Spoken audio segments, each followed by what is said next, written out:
បាទសួស្តីបងប្អូនបាទនេះគឺជាសកម្មភាពទៅរត់ត្រីបងប្អូនបាទនេះខ្ទេចអស់ហើយបាទបងកប៉ោកមួយបាទនោះគ្នាបាទខ្ទេចបាទខ្ទាបងប្អូនមើល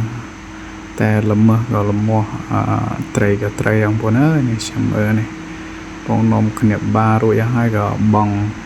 តែមួយម៉ោកដល់កមួយម៉ោកហ្នឹងគេហៅថារឹសកំប៉ោកហ្នឹងវានៅយូរទៅវាលលួយធ្លាក់ទៅក្រមកយកបង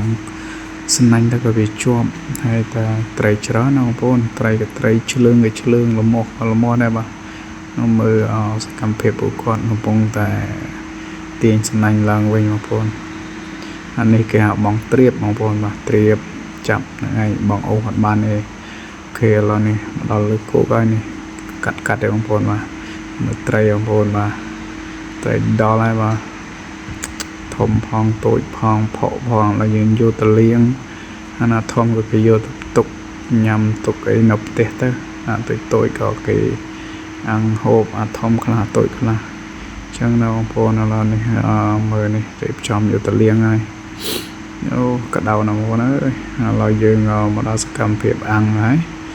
តែអាធំហ្នឹងគេអាំងគេហូបអស់ហើយខ្ញុំមកអត់ទាន់ថតទេបាទនៅសល់តែកន្តិចហ្នឹងបងប្អូនណាតាមហ្នឹងបាទហល់លីងមកអត់ទាន់គេយកទៅផ្ទះអស់ហើយធំក៏គេញ៉ាំអស់ទៀតបាទ